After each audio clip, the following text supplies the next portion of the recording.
Bismillahirrahmanirrahim. Innal hamdalillah nahmaduhu wa nasta'inuhu wa nastaghfiruh wa na'udzu billahi min shururi anfusina wa min sayyiati a'malina. May yahdihillahu fala mudilla lahu wa may yudlil fala hadiya lahu. Wa asyhadu an la ilaha illallah wahdahu la syarika lahu wa asyhadu anna Muhammadan 'abduhu wa rasuluhu. Amma ba'd.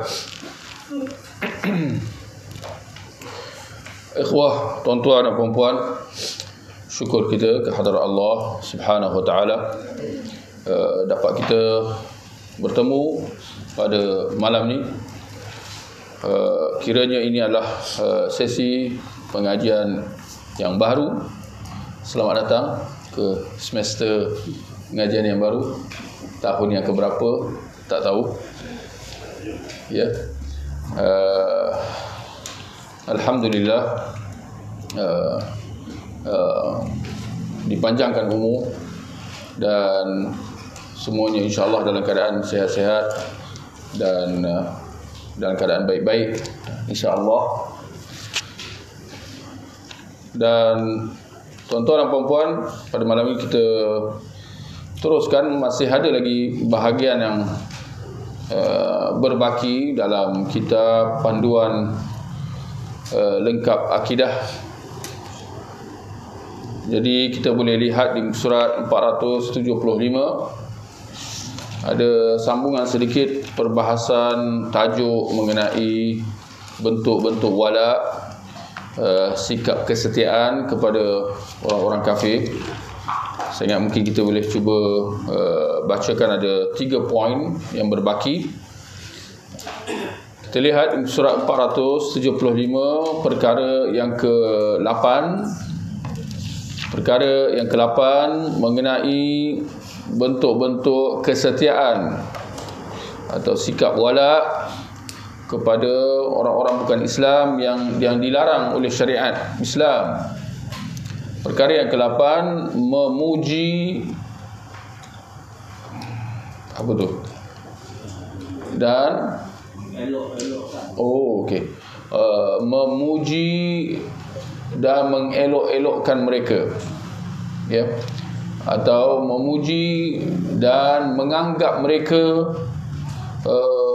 bagus, ya, memuji dan menganggap mereka hebat kerana kemajuan dan peradaban mereka, takjub kepada perilaku dan kesarjanaan mereka. Keahlian tu saya ingat kesarjanaan lah mereka, kepakaran mereka.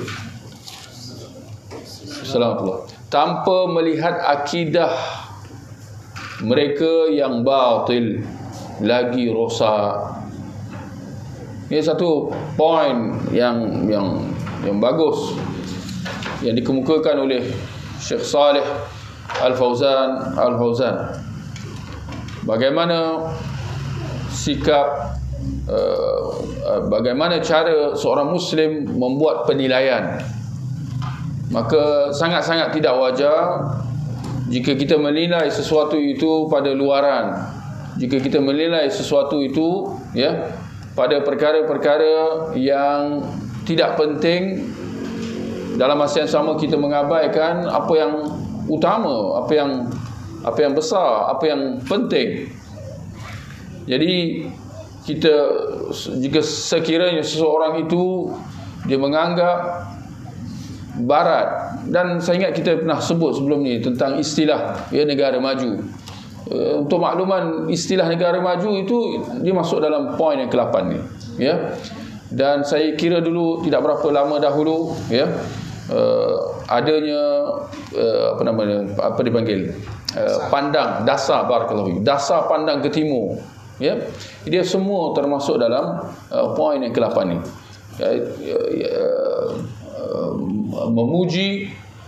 Memuji kaum musyrikin, kaum kufar, ya, memuji golongan orang-orang Yahudi dan Nasrani, kerana itulah hakikat mereka, ya. Lebih dahsyat lagi kalau memuji golongan atheist, ya. Banyaknya orang-orang di barat pada hari ini, di Eropah atau di Amerika, atheist, ya, tak beragama, asal usul mereka Kristian. Tapi mereka pada hari ini lebih kepada atheist, tidak beragama, ya, tak percaya Tuhan. Tapi itulah sebahagian orang Islam yang keliru, yang tidak memahami akidah Islam, mengambil pendekatan memuji mereka dan menganggap mereka hebat. Ya, kenapa? Kerana kemajuan. Kemajuan apa di sini? Ya, kerana kemajuan. Tuan-tuan boleh letaklah dalam kurungan, kerana kemajuan material. Ya, kerana kemajuan material, kebendaan, ya, teknologi, ya, bangunan, pembinaan, sallallahu, ya, dan peradaban mereka, ya, peradaban mereka, sikap mereka, contoh jaga kebersihan, ya, sikap mereka contoh yang sopan santun, lemah lembut, ya, yang prihatin, ya, apa kononnya prihatin dengan alam sekitar. Kita kena ambil tahu perkara ni. Yang merasa, yang menzahirkan rasa belas kasihan dengan haiwan. Lalu sebahagian orang Islam rasa takjub, ya, menganggap itu sebagai satu luar biasa, ya, satu perkara yang hebat. Sedangkan realiti, ya, mereka mengabaikan hakikat kebatilan agama dan kepercayaan mereka, ya, bahawa akidah mereka rosak serosak-rosaknya, ya, ketika mana mereka tergolong dalam kalangan kaum musyrikin, kaum kufar. Perkara yang sebenarnya tak ada siapa yang, saya kira tidak ada seorang Muslim yang benar yang akan menafikan kekufuran golongan Nasara, golongan Yahud. Betul? Semua saya kira sebatil-batil mana-mana, ya, aliran dalam Islam, ya, dalam kalangan orang Islam, semua memahami bahawa golongan Nasara, golongan Yahud, mereka ni termasuk dalam kalangan kaum musyrikin, ya. Tetapi itulah, ya, dikala mereka tahu benda tu, tetapi kita melihat dalam masa yang sama, dalam kalangan mereka ada yang memuji, ya, kerana kemajuan dan apa, kecanggihan di negara-negara barat dan sebagainya, ya. Sedangkan perkara ini Allah dah sebut dalam Al-Quran sejak awal lagi, ya. Allah kata apa? Ya'lamuna zahiran minal hayatid dunya. Ya'lamuna zahiran minal hayatid dunya. Mereka, yakni orang-orang kafir, mereka sangat tahu tentang hal-hal zahir dunia. Hal-hal zahir dunia. Ini hal-hal dunia. Sebab tu kita lihat banyak yang kita tak terkejut lah apabila kita melihat banyak yang pakar-pakar tentang sains dunia ini daripada kalangan orang bukan Islam, ya. Itu tak mengejutkan kerana Allah telah menyatakan perkara tersebut. Mereka sangat tahu tentang hal zahir dunia. Yani hal tentang dunia itu mereka memang pakar, ya. Tetapi dalam masa yang sama Allah kata apa? Ya'lamuna zahiran minal hayatid dunya wa hum 'anil akhirati ghafilun. Sedangkan dalam hal tentang akhirat mereka lalai selalai-lalainya. Itu realiti mereka, ya. Mereka meletakkan dunia sebagai matlamat besar mereka, tetapi hal akhirat mereka jahil, sejahil-jahilnya mereka mengabaikan dan mereka tak peduli tentangnya, ya. Sedangkan Allah Subhanahu wa taala berfirman, wala tamuddanna 'ainayka ila ma matta'na bihi azwajan minhum zahratal hayatid dunya linaftinahum fihi wa rizqu rabbika khairun wa abqa. Dan janganlah kamu, yani wahai Rasulullah secara khusus dan wahai orang-orang Islam secara umum, tujukan kedua matamu kepada apa yang telah kami berikan kepada golongan-golongan daripada kalangan mereka, yakni kaum musyrikin, kaum kufar. Jangan kau tujukan kedua matamu kepada apa yang telah kami berikan kepada mereka. Yani jangan kau prihatin, ya, perkara-perkara yang Allah telah berikan kepada mereka sebagai bunga kehidupan dunia. Lihat, ini ayat-ayat suci Al-Quran dia bahasanya sangat halus, bahasanya sangat mendalam, sangat menusuk. Sebagai bunga kehidupan dunia, yang ini apa yang Allah beri kepada mereka, segala kehebatan, segala kemajuan teknologi, kecanggihan, hal-hal dunia, hal-hal kemewahan, hal-hal kelazatan, itu semua sebagai bunga kehidupan dunia. Untuk apa? Kenapa Allah bagi mereka? Untuk kami uji mereka dengannya. Ini semua ujian. Dunia adalah ujian. Demikian apa yang Allah beri kepada mereka adalah ujian, dan kita tahu macam mana mereka dengan hal keduniaan ini. Saya teringat di Amerika, tonton boleh bagi pencerahan, adanya dasar. Kalau kita dulu ada dasar pandang ke timur, di Amerika secara khusus adanya dasar The American Dream. Dasar The American Dream. Terjemah sikit, impian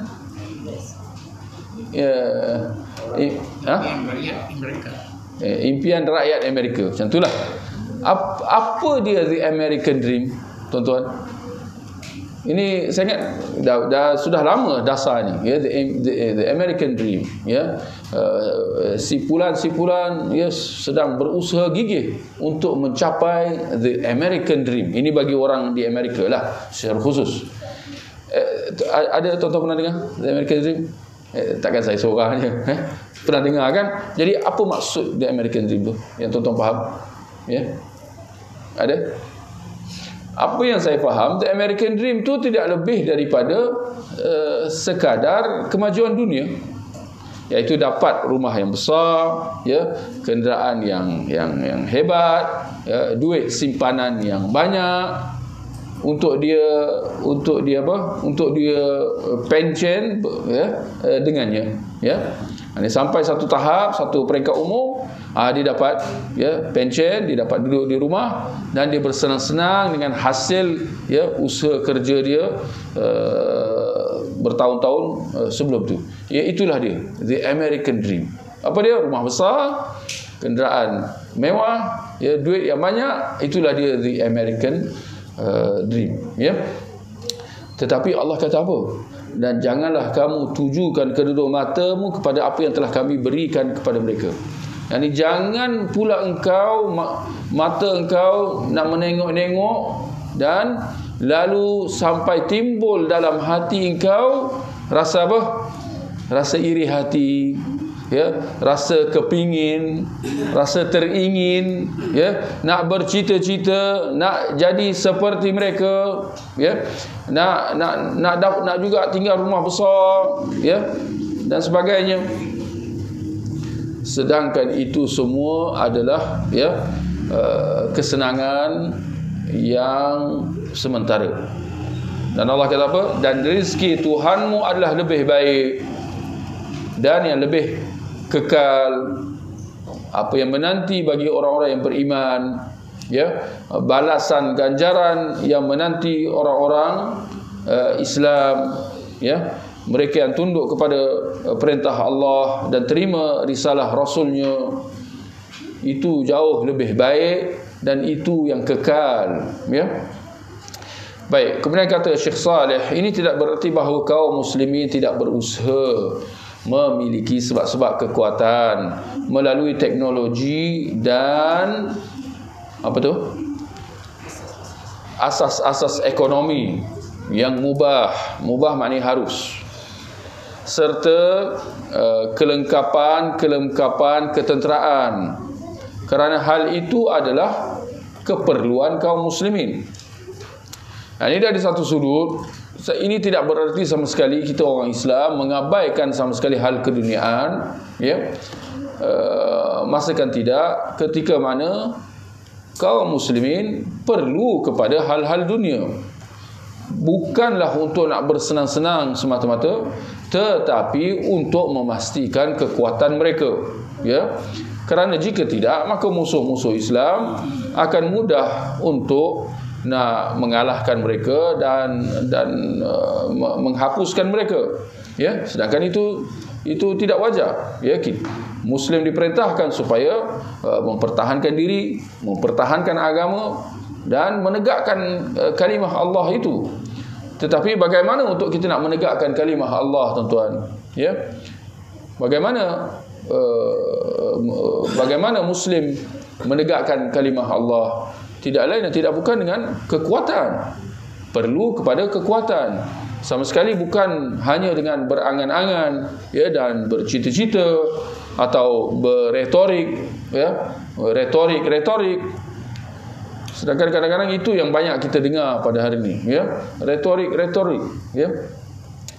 Dan Allah mengatakan wa a'iddu lahum mastata'tum min quwwah, dan siapkanlah untuk menghadapi mereka, yakni kaum musyrikin, musuh-musuh Allah, musuh-musuh Islam, segala apa kekuatan yang kalian mampu, ya, sanggup tu mampulah, ya, mastata'tum, apa yang kamu mampu, dan siapkan untuk menghadapi mereka segala kekuatan yang kalian mampu. Ini apa maksud ayat ni? Ini adalah kata suruh daripada Allah Subhanahu Wa Taala atas kita untuk kita mempersiapkan kekuatan, ya. Tetapi kalau kita lihat realiti pada hari ini, kekuatan berada di pihak siapa, tuan-tuan? Di pihak kaum muslimin atau di pihak kaum kufar, ya. Ceritanya di pihak orang kufar, ya. Sejak Dumenjak ni, saya ingat mungkin dalam kurang lebih 100 tahun inilah, betul, ya, semenjak kejatuhan, ya, Khalifah Uthmaniyah, ya, kita lihat bagaimana, ya, keadaan umat Islam, ya, terus dihimpit dan terus dihimpit. Itu ujian lah, itu sunnatullah, ya. Ketika mana umat Islam dilalaikan dengan dunia, ketika mana mereka meninggalkan ajaran sebenar Islam, betul. Dan kalau kita lihat pada zaman Khalifah Uthmaniyah, bagaimana keadaan umat Islam, ya. Kalau bukan mereka dicandukan dengan nyanyian, dicandukan dengan tarian. Tuan-tuan tahu di Turki terkenal satu jenis tarian yang pusing-pusing tu, ya. Ada nama ke? Ya, tuan-tuan tahu. Dia pusing, sudah pergi kain jubah dia mengembang, ya. Kata ini laki ke perempuan ni, ya. Yang biasa yang nak menari-nari ni perempuan lah, tabiat perempuan, tapi yang buatnya lelaki. Dia pusing laju-laju, ya. Dia kena praktis tu, tuan-tuan. Kita pusing 2-3 kali dah pening dah. Dia boleh pusing laju-laju. Itu yang kain dia jadi kembang. Itu dah naik syekh dah tu. Itu dah hebat lah tu. Itulah tahap kemajuan kehebatan, ya, dengan dikembangkan kain jubah, dengan dia pusing laju-laju. Tapi itu dia tahap kemuncak keadaan kaum orang Islam pada zaman Khalifah Uthmaniyah waktu itu. Jadi tuan-tuan boleh, itu hanya sekelumit lah, satu gambaran kasar. Tuan-tuan boleh bayangkan keadaan umat Islam ketika itu, bagaimana fokus tumpuan mereka. Sedangkan musuh buat apa? Musuh, ya, dengan Britishnya, dengan Perancisnya, betul, dengan Belandanya, duduk menjajah, ya, ke 101 dunia, ya. Mereka terus gigih berusaha. Maka akhirnya dengan kelalaian umat Islam, ya, kita mendapat kesudahan seperti mana yang tuan-tuan lihat. Dan boleh saya sentuh sedikit, tuan-tuan, ya, bagaimana baru-baru ni adanya seruan apa, tuan-tuan? Adanya seruan kepada jihad. Tuan-tuan perhatikan, perasan, siapa yang perasan lah, adanya seruan kepada jihad. Ramai mungkin tak nampak, mungkin tak sedar, ya. Jihad nak melawan siapa? Jihad nak melawan rejim Zionis, ya, di negara haram Yahud dekat sana tu, ya. Apakah yang cuba nak disampaikan di sini? Apa yang nak cuba dicapai di sini dengan seruan jihad? Kalau yang saya faham, jihad ketenteraan. Kerana itu maksud jihad. Walaupun kadang-kadang bila saya tengok, saya teliti, Ada pula jihad ketenteraan macam jihad perang, tapi bila baca antara baris-baris tu ada pula jihad kewangan. Saya pun rasa pelik juga, apa benda jihad kewangan pula ni. Nak kumpul derma lah rupanya, ya. Tapi asas fatwa tu nak mengajak umat Islam kepada jihad perang, ya, oleh pihak-pihak inilah. Tapi itu realitinya. Ketika mana mereka nak melaungkan kita umat Islam untuk nak berdepan dengan rejim Zionis yang jahat dan bengis ni, yang menzalimi umat Islam di Palestin. Yang mana kita semua memang setujulah bahawa musuh ni memang jahat. Tetapi dalam masa yang sama itulah, jihad dia perlu kepada persediaan atau tidak? Dia perlu kepada kelengkapan atau tidak? Dia perlu kepada persenjataan atau tidak? Jadi saya tertanya-tanya, sejauh mana kita sedar keadaan musuh dengan segala senjata ketenteraan, yang mana pada hari ini kalau tuan-tuan boleh bagi pandangan, kayu ukur kekuatan itu ialah dengan ada senjata nuklear, betul? Ya, itu yang, ya, kalau macam negara Iran, kenapa Barat tak setuju dengan Iran? Kerana dia nakkan senjata nuklear tu. Jadi senjata nuklear tu dilihat sebagai, ya, senjata kemuncak kekuatan senjata lah. Dan memang kita tak nafikanlah senjata nuklear ni bukan senang-senang.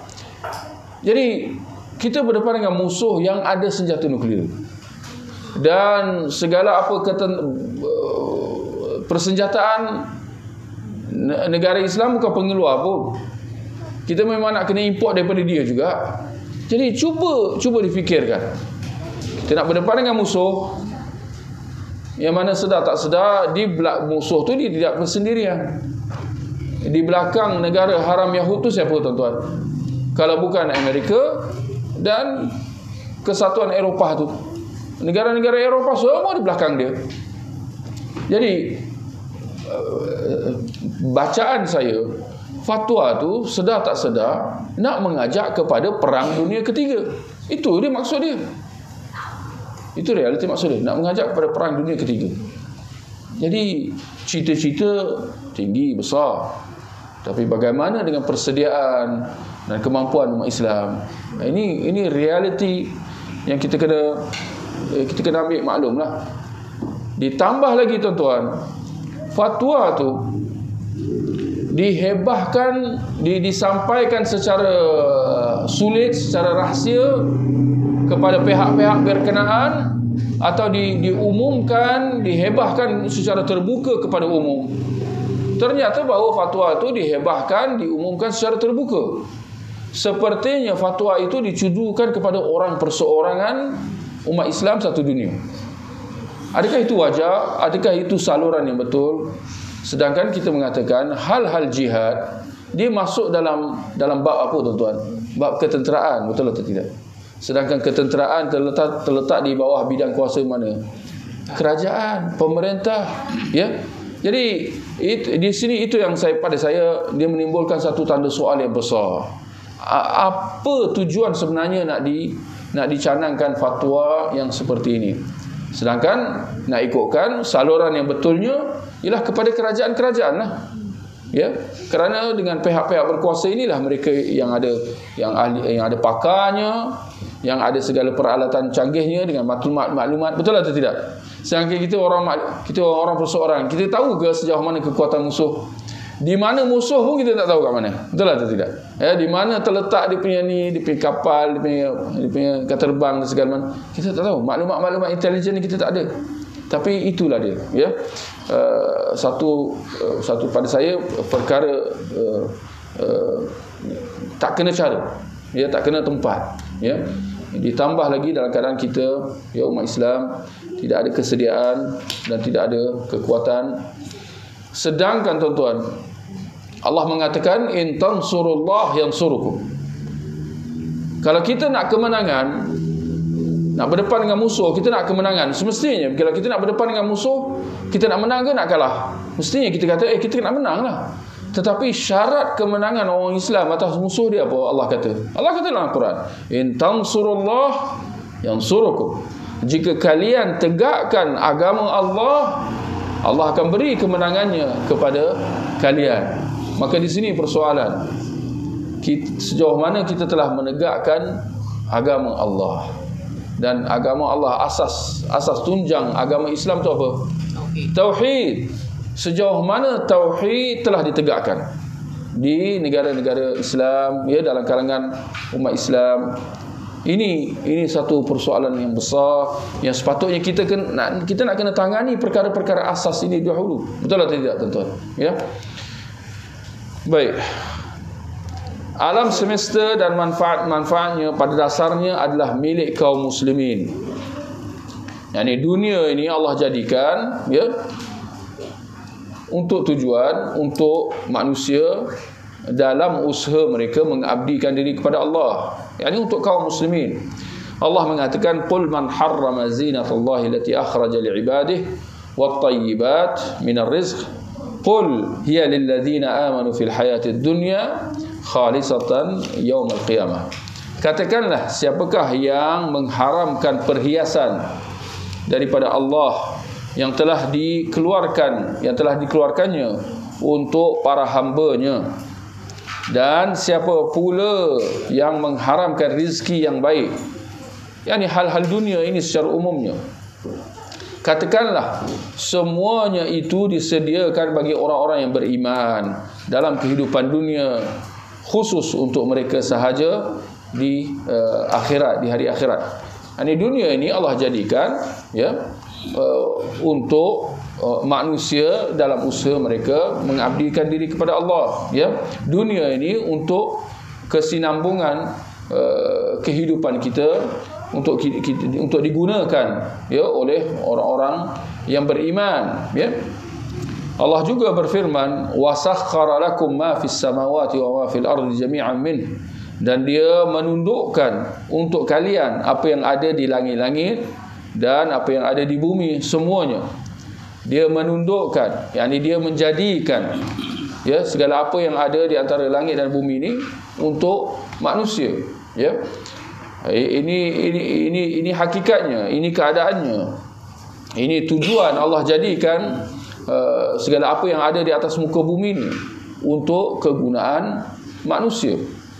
Allah juga berfirman, huwallazi khalaqa lakum ma fil ardi jami'a. Dialah Allah yang menciptakan segala yang ada di bumi untuk kalian. Ya, gariskan tuan-tuan. Menciptakan segala apa yang ada di bumi untuk kalian. Perkataan untuk kalian tu boleh digariskan, ya, beberapa kali. Nak kata bahawa dunia dengan segala apa isinya adalah untuk kegunaan manusia dan untuk kegunaan kaum muslimin secara utama, kerana kitalah, ya, orang Islam lah yang melaksanakan tanggungjawab sebagai khalifah di atas muka bumi dengan erti kata yang sebenarnya. Maka wajib atas kaum muslimin berlumba-lumba untuk memanfaatkan alam semesta ini dengan kekuatannya dan juga potensinya. Jangan diberikan peluang bagi orang-orang kafir untuk mendapatkannya. Kaum muslimin wajib memiliki perusahaan, ya, dan juga teknologi, ya. Ini benda-benda ni sepatutnya kita umat Islam yang mendahului, ya. Tetapi apakah daya, ya, pada hari ini kita melihat keadaan mungkin tidak sedemikian, ya. Baik. Kemudian perkara yang ke-9, antara bentuk-bentuk wala yang dilarang, menggunakan nama-nama mereka, ya, menggunakan nama-nama mereka, di mana sebahagian kaum muslimin memberi nama dan anak-anak mereka dengan nama-nama asing, meninggalkan nama, yakni tidak lagi mahu menggunakan nama-nama yang digunakan oleh datuk nenek moyang mereka, daripada kalangan kaum muslimin, iaitu nama-nama yang sudah dikenali dalam kalangan kaum muslimin. Ini pun saya ingat memang betul-betul lah kena batang hidung, ya. Lagi-lagi dalam masyarakat kita, ya. Saya ingat dia, kalau tuan-tuan perasan lah, ya, penggunaan atau penggunaan nama-nama lah bagi anak-anak, dia sepertinya telah melalui beberapa peringkat-peringkat. Boleh saya kata peringkat sebelum merdeka, ya, peringkat selepas merdeka, ya, dan tapi ada istilah apa? Ada istilah apa nama istilah generasi Gen Z, Gen Z, entah apa benda, ya. Tapi nak kata bahawa boleh nampak ada perbezaan daripada nama-nama yang digunakan, ya. Kalau dulu-dulu, nama-nama dulu-dulu macam mana tuan-tuan? Bagi contoh sikit. Nama-nama bunga, ya. Cempaka, melo, ya. Ada nama zaitun, ya. Kalau lelaki?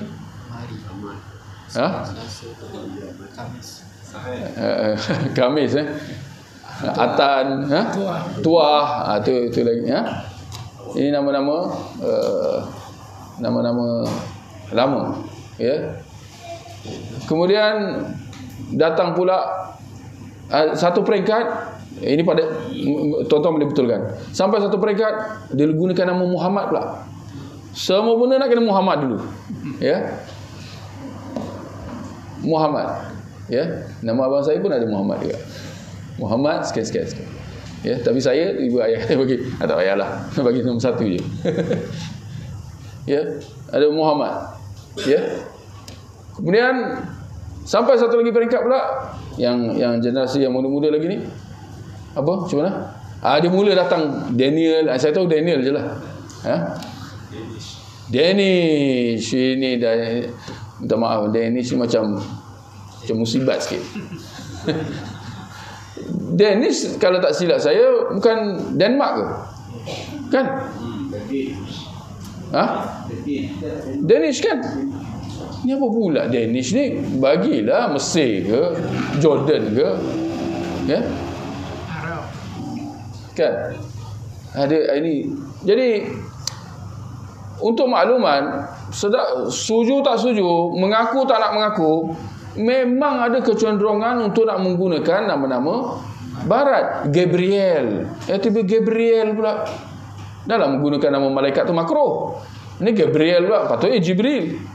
Ini Gabriel jadinya. Apa lagi tuan-tuan? Bagi tambah sikit.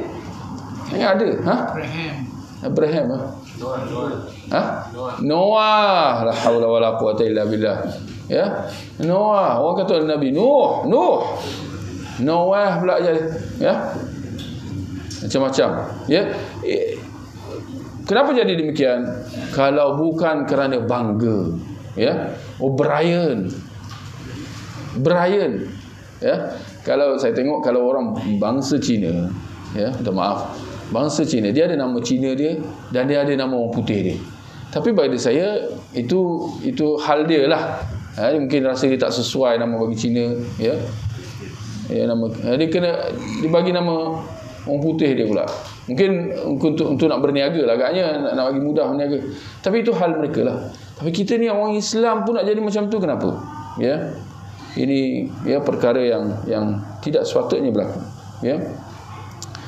Dan Nabi SAW bersabda, khairul asma'i Abdullah wa Abdurrahman. Sebaik-baik nama adalah Abdullah dan Abdurrahman.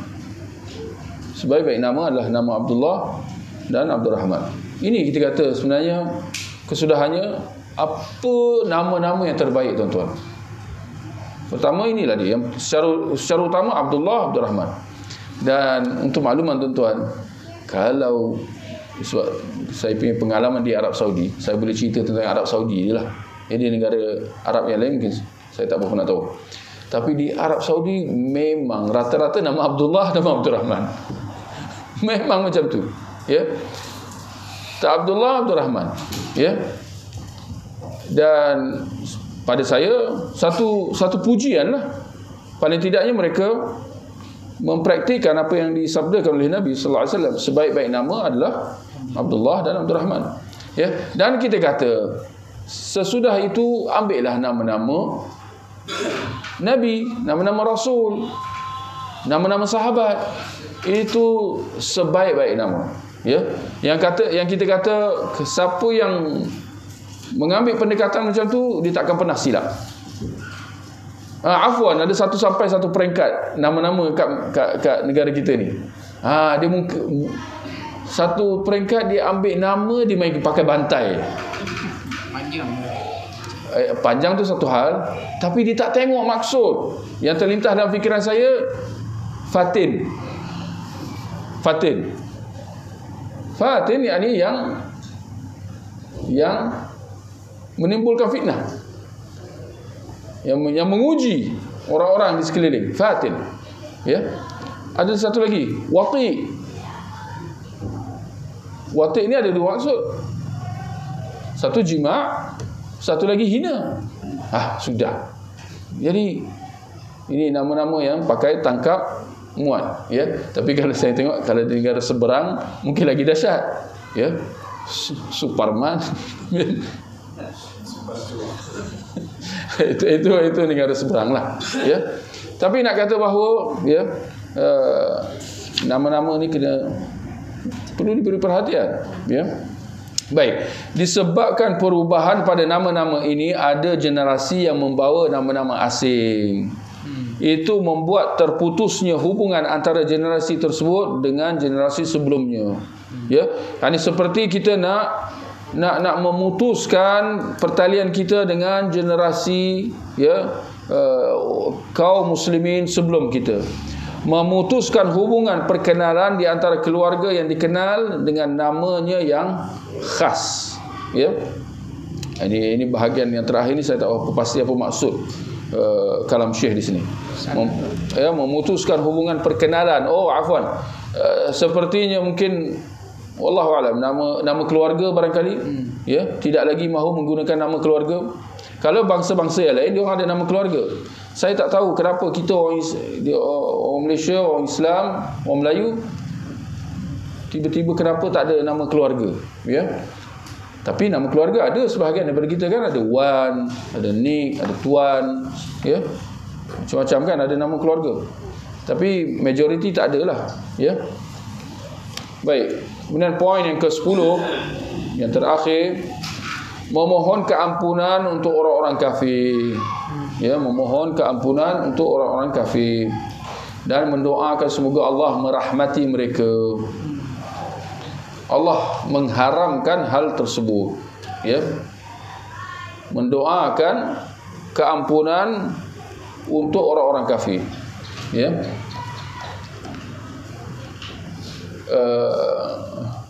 Sama ada yang hidup, apatah lagi yang dah mati, ya.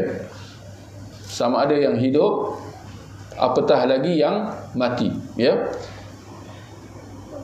Sebab kalau dia dah mati dalam keadaan kekufuran, maka kita dah terjelaslah kepada kita kesudahan dia, bahawa dia mati dalam keadaan kufur, ya.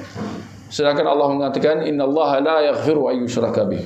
Sungguhnya Allah tidak akan mengampunkan dosa perbuatan syirik, menyekutukan dia. Allah tak akan ampunkan. Maka gerangan apa ada daripada kalangan orang Islam nak mendoakan keampunan buat si musyrik atau si kafir tersebut, ya. Sedangkan Allah kata dia tidak akan mengampunkan dosa perbuatan syirik.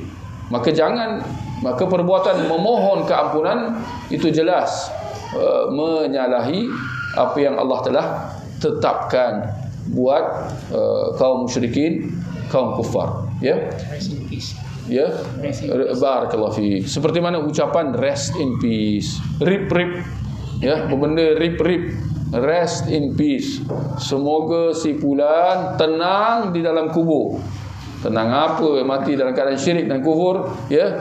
Malaikat mungkar nakir datang, tanya soalan tak dapat jawab, ya. Gamaknya siapa yang datang? Ya, malaikat yang akan menghukum, ya, akan membawa tali cemeti, ya. Semoga Allah pelihara kita daripada azab kubur.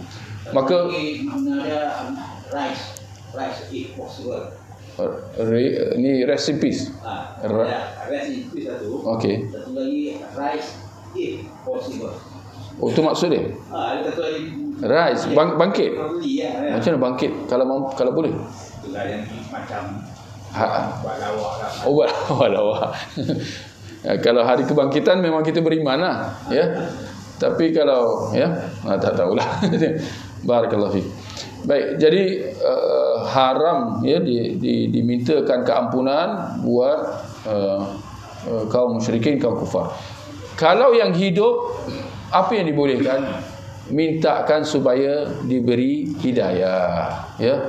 Mintakan supaya diberi hidayah, ya. Seperti mana yang dilakukan oleh Rasulullah sallallahu alaihi wasallam, ya. Ketika mana Rasulullah berdoa supaya diberikan hidayah antara dua, antara Umar Al-Khattab atau Abu Jahal, betul? Ya, yang kesudahannya Allah memperkenankan diberi hidayah pada Umar Al-Khattab, ya. Sedangkan sebelum itu Umar Al-Khattab dia sangat bengis, ya, sangat keras atas kaum muslimin, ya, sehingga menimbulkan ketakutan mereka. Tapi bila Umar Al-Khattab memeluk Islam, maka itu telah menyuntik semangat, memberi kekuatan kepada para sahabat di Mekah pada waktu itu, ya. Allah Subhanahu wa taala berfirman, "Ma kana lin-nabiy wal ladzina amanu ay yastaghfiru lil musyrikin walau kanu uli qurba min ba'di ma tabayyana lahum annahum ashabul jahim."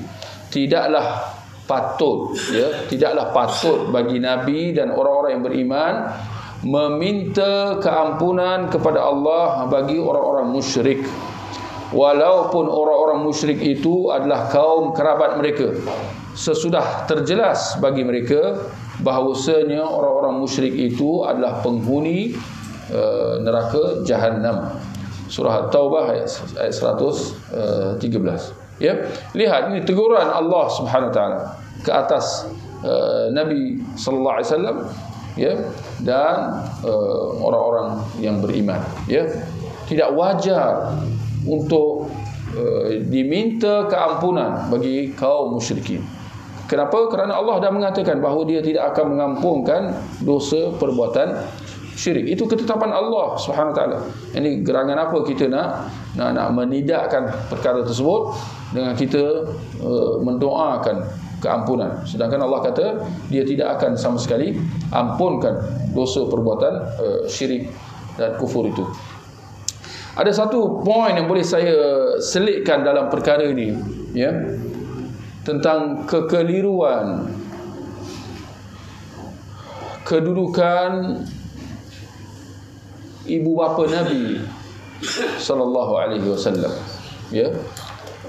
Ketika mana dalam nas-nas secara jelas menyatakan bahawa ibu bapa Nabi sallallahu alaihi wasallam, ya, mati dalam keadaan syirik. Mati dalam keadaan syirik. Kata Nabi dalam hadis yang sahih, "Inna abi wa abaka finnar." Sungguhnya bapaku dan bapa engkau dalam neraka, ya. Tetapi sebahagian pihak yang mengambil pendekatan mendahulukan akal atas nas, ya, seperti mana golongan ahli kalam. Mereka cuba nak memahami nas-nas ini dengan akal mereka.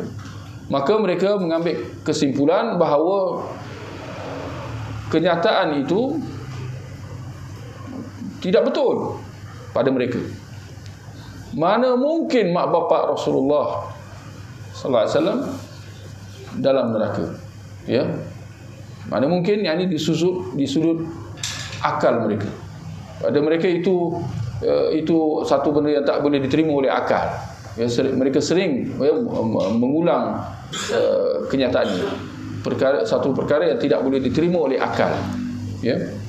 Justru mereka menidakkan perkara tersebut dan mereka menetapkan bahawa ibu bapa Rasulullah, ya, dalam syurga selaku kekasih Allah, selaku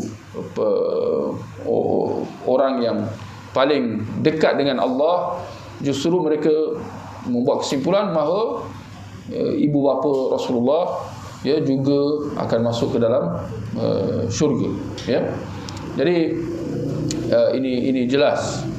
Ini satu pendekatan yang salah dan menyalahi nas ketetapan daripada Rasulullah, penjelasan daripada Rasulullah sallallahu alaihi wasallam sendiri, ya.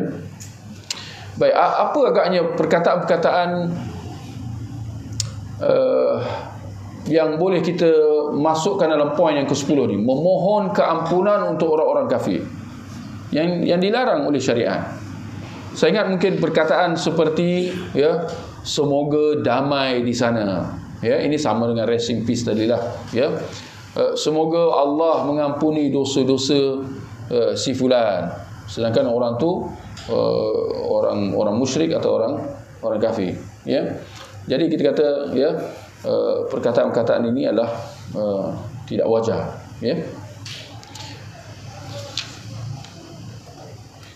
Dan kemudian ada poin yang terakhir, kata Syekh Saleh itu, kerana ini bererti mencintai mereka dan membenarkan agama mereka. Ini maksud halus yang tersirat. Jika seorang Muslim itu mendoakan keampunan buat orang-orang kafir, yang pertama menunjukkan dia mengasihani mereka, ya, sayang kepada mereka. Dan dalam masa yang sama membenarkan agama mereka, bahawa agama mereka tu memang dia bukan Islam, tetapi kesudahannya semua jalan agama-agama ni dia menuju ke Tuhan. Contoh, ya, seperti mana agama plurisma dan sebagainya, ya. Ada satu isu yang timbul baru-baru ni, tuan-tuan, tentang dikhabarkan adanya sebuah filem diberi nama bid'ah pula tu. Ini diberi nama dia bid'ah. Ya, saya difahamkan bahawa filem ini berkisar tentang ajaran sesat, di mana adanya tokohnya, ketuanya, gurunya yang apa? Antara ciri kesesatan dia atau ajaran sesat dia ialah dia melakukan nikah batin, macam itulah, ya. Maka dia ramailah pengikut-pengikut yang dia apa? Ya, dia berkahwin dengan pengikut-pengikut dia lah, ya. Ketika mana pengikut-pengikutnya mendewa-dewakan si guru itu, ya, dengan menganggap bahawa si guru itu, ya, ada keramat, ada kelebihan-kelebihan, ya, ada perkara-perkara yang luar biasa dengan guru tu. Justru pengikut-pengikut itu menzahirkan ketaatan mutlak kepada sang guru itu. Termasuklah apabila si guru itu dia boleh nak memperisterikan dengan sesiapa pun, dan pengikut-pengikut akan merelakan hal tersebut, merelakan diri mereka untuk diperisterikan oleh si guru itu. Itu saya difahamkan begitulah ceritanya. Dan ada satu poin lagi. Watak si guru itu ialah dengan memakai jubah, ya, berjanggut dan ada serban, ya. Memang dia nampak macam seorang syekh, seorang guru lah, ya. Baik. Apa yang berlaku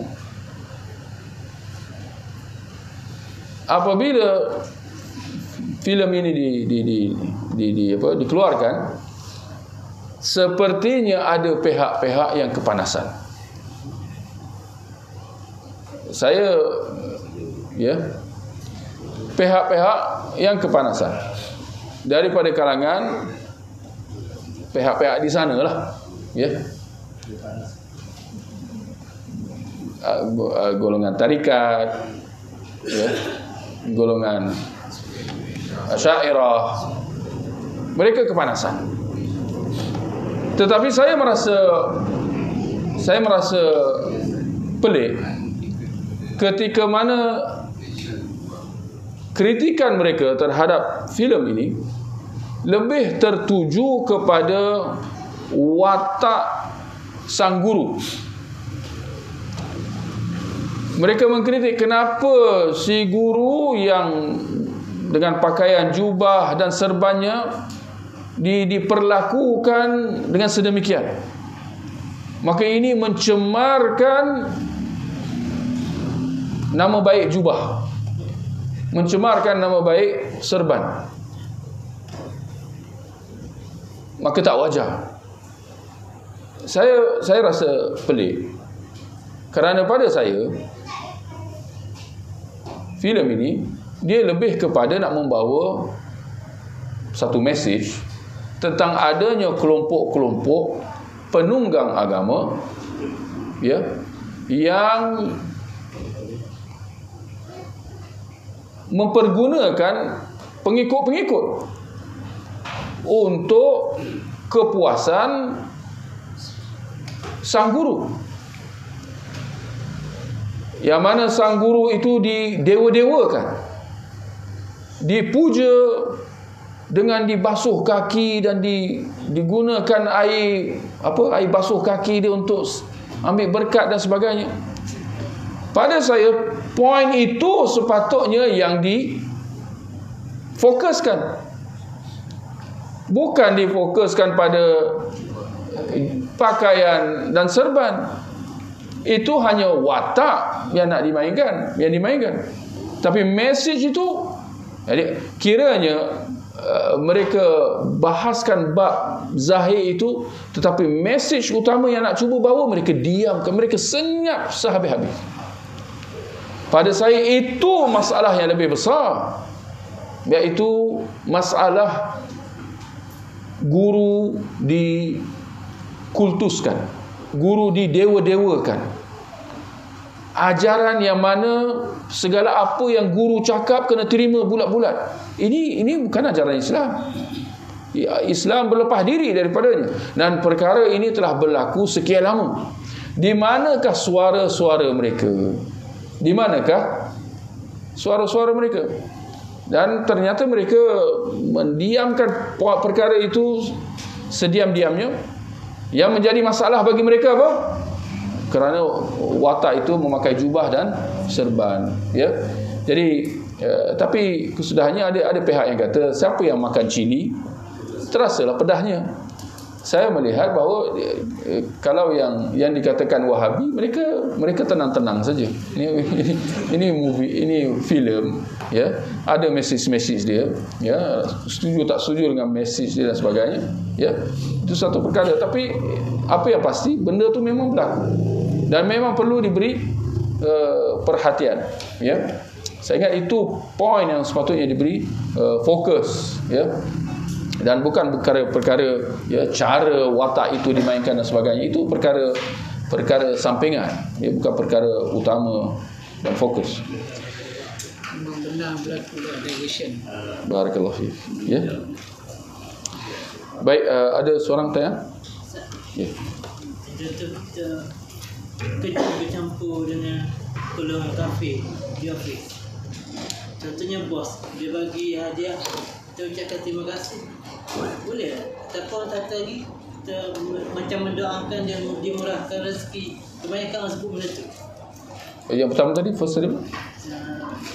Kita satu affair campur dengan golongan kafir, jadi bos lah. Antara contoh jadi bos, perayaan dia bagi duit, bagi apa-apa hadiah, kita ucapkan terima kasih. Dan kebanyakan ada yang mengucapkan semoga dimurahkan rezeki. Barakallahu. Ya, tak dinafikan bahawa dalam kita duduk, ya, kalau di tempat kerja dan sebagainya, dengan orang-orang yang bukan Islam, maka ada batasan-batasan yang kita kena ambil perhatian, ya.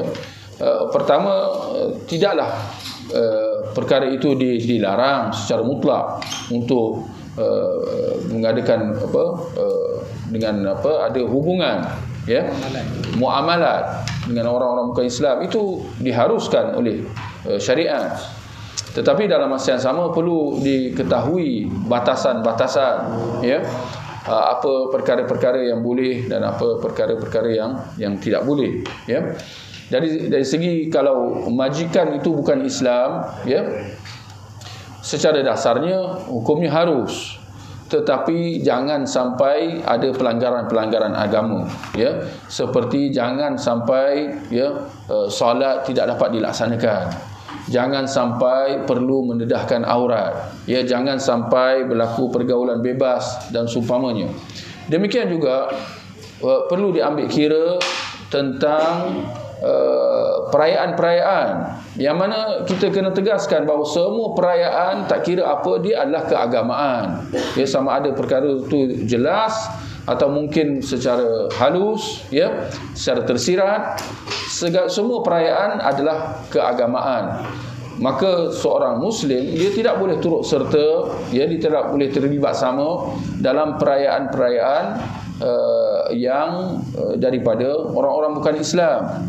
Baik, tinggal lagi itulah bagaimana, ya, kalau majikan dia orang bukan Islam, ya, sedangkan kita orang Islam, ya, dan kita, prinsip kita tak boleh nak turut sama dalam perayaan mereka, ya. Jadi saya kira bahawa ini antara prinsip yang kita kena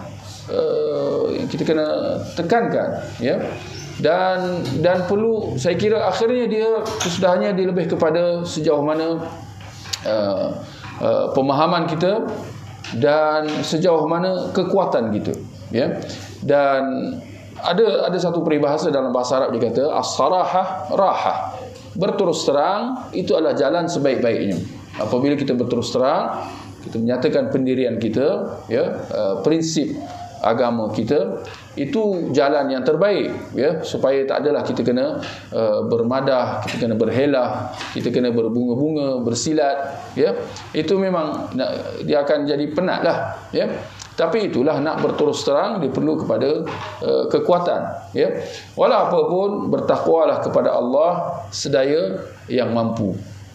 Maka dalam perayaan yang melibatkan perayaan orang bukan Islam, ya, prinsipnya kita tak boleh nak turut sama, ya, kerana kalau kita turut sama, maka itu menunjukkan keredaan kita, sedangkan itu adalah perkara mungkar yang tidak diterima oleh agama.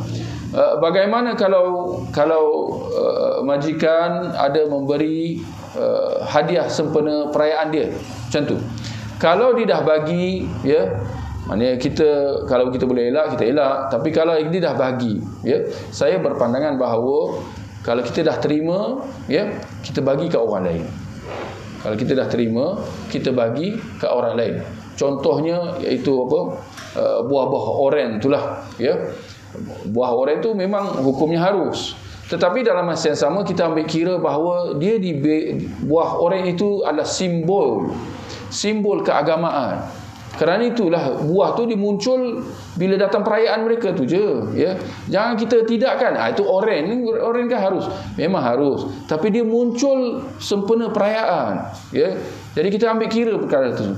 Jadi kalau diberi kepada kita oleh penganut agama berkenaan, diberi kepada kita buah atau apa pula hadiah sempena keagamaan mereka, kalau kita nak terima sekalipun, ya, kita ambil dan kita bagi kepada orang lain tanpa kita menyatakan sumbernya, tanpa kita mengatakan daripada mana datangnya, ya.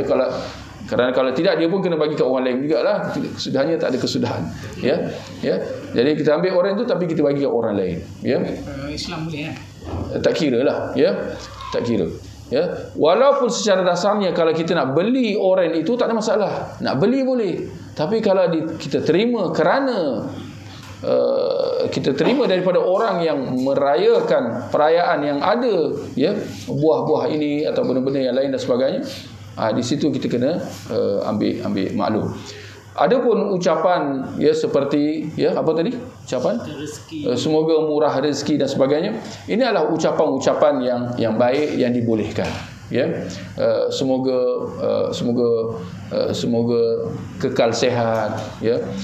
Semoga dapat zuriat, ya. Semoga murah rezeki, ya. Itu ucapan-ucapan yang baik yang hukumnya harus. Saya tengok dalam fatwa ulama, ya, menyatakan bahawa itu hukumnya harus. Seperti mana juga ucapan selamat pagi, ya, ucapan selamat pagi.